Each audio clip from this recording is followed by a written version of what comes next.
মেয়েদের রাত দখল কর্মসূচির মধ্যে আরজিকরের তাণ্ডব।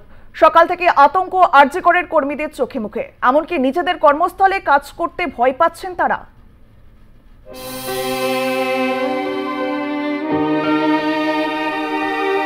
প্রচন্ড আতঙ্কিত এখানকার যারা কাজ করছেন, যারা স্টাফ, নার্স থেকে শুরু করে সমস্ত বিভাগের স্টাফেরা কিন্তু এখানে আতঙ্কিত।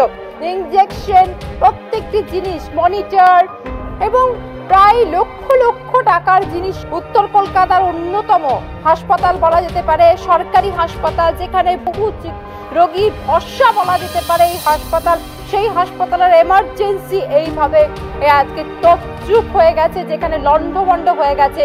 আপনি কি ছিলেন কালকে রাত্রে? না, আমার দুই কলিগ ছিল। আচ্ছা, তারা কি বলছেন? নিশ্চয়ই কথাবার্তা হয়েছে। প্রচন্ড ভীত এবং সন্ত্রস্ত।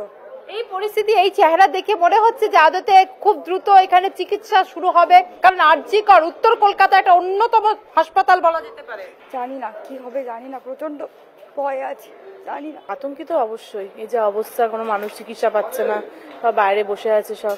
আমরা যে ডিউটি করব, এখন কিভাবে ডিউটি করব, আমাদের কোনো সিকিউরিটি নেই। আমরা গ্রুপ ডি স্টাফ, কিন্তু আমরা যে এখন ডিউটি করব, আমি শুনছি অলরেডি নার্সরা নাকি স্ট্রাইক করেছে।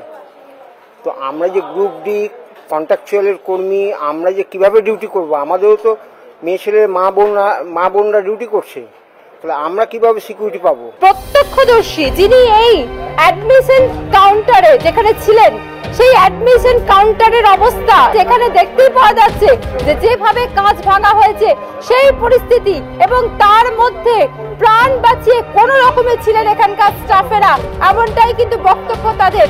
এবং কিভাবে তাদের চোখে মুখে আতঙ্ক, স্টাফের মধ্যে আতঙ্কের এই ছায়া। তো ভয় ব্যথা বেঁচে গেলাম আমি।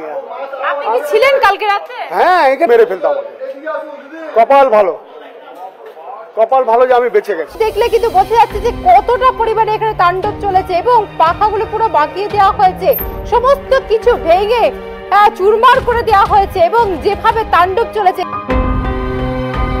প্রত্যেকের মুখে কিন্তু আতঙ্কের ছবি। ক্যামেরায় বিনয় মণ্ডলের সঙ্গে নাজের রহমানের রিপোর্ট, আর প্লাস নিউজ, কলকাতা।